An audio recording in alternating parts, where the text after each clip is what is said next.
No, there are basically, in my opinion, there are two, three reasons why this persecution and desecration of churches and all this,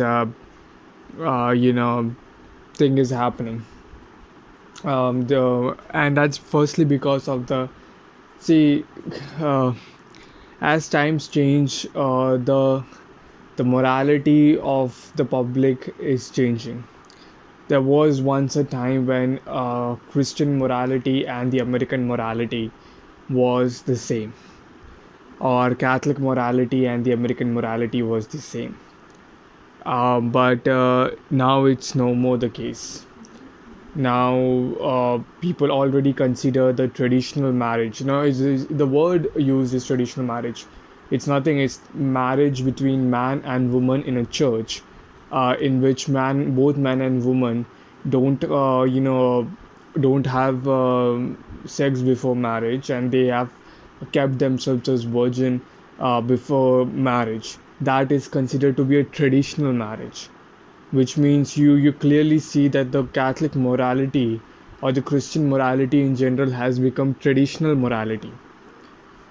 That's no more the morality of the existing society, and that's the reason for that's the reason. So the morality of the people are changing. People no more identify themselves as Catholics. They are not practicing Catholics.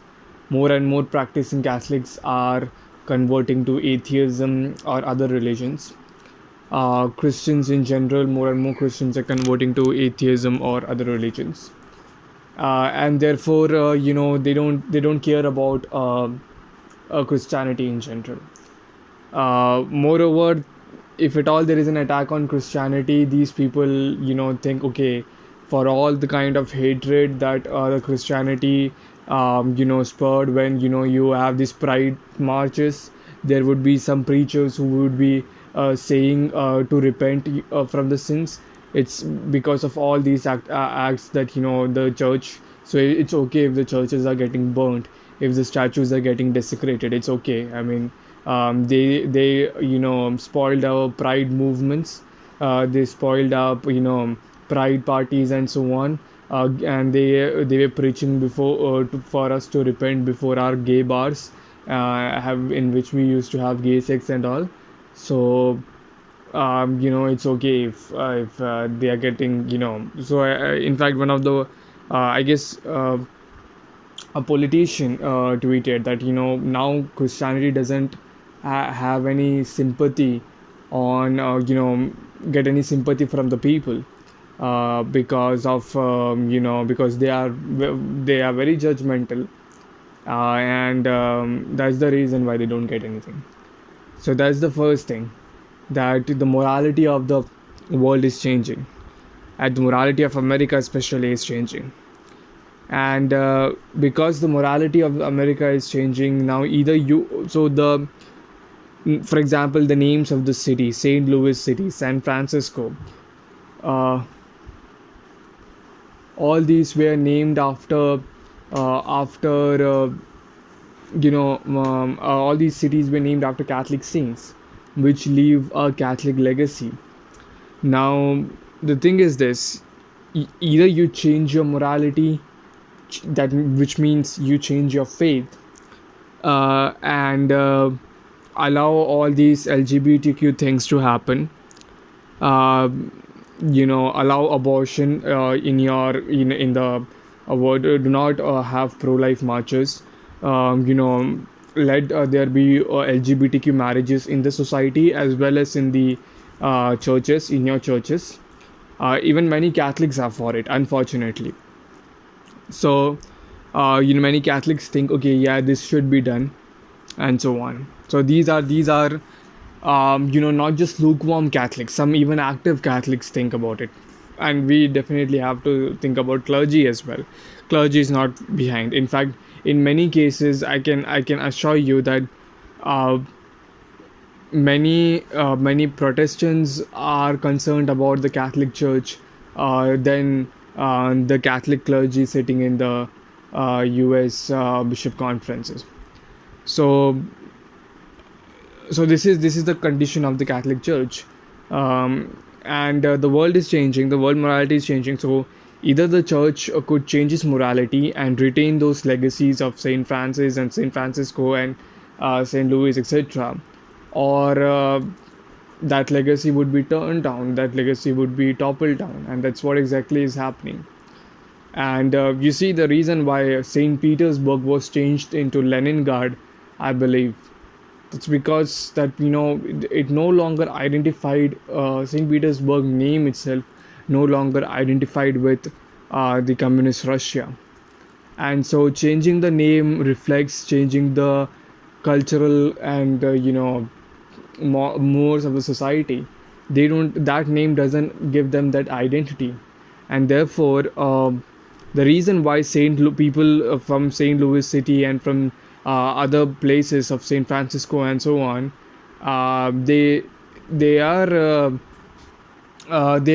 protesting and they are voting that this city's name should be changed, is because their morality and their identity doesn't correlate with the name, St. Louis City, or the name of St. Louis, or the name of other Christian saints.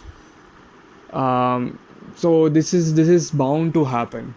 Unfortunately, I mean, Christians definitely should vote against changing a name of these cities, but the thing is this: we are minority, and this is, if white Christians still think that white people are majoritively Christian, are they? I mean, the majority of whites are Christian. They are fooling themselves very badly. That's not the case. Um, so, in my opinion,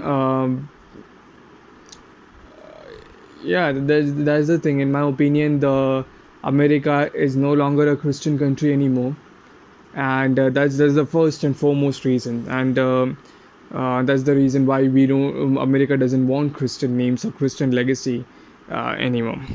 The second reason why this is happening is because there are so many lukewarm Catholics. And by lukewarm Catholics, I just don't mean here. Okay, I would perhaps use the other word. It would not be a lukewarm Catholics, but it would be perhaps a bit hot but lukewarm Catholics, in the sense they don't, I mean, they are these people. Okay, I'll go to the church, I'll attend the mass, I'll learn about my faith, but if somebody attacks my faith, I'll not defend my faith.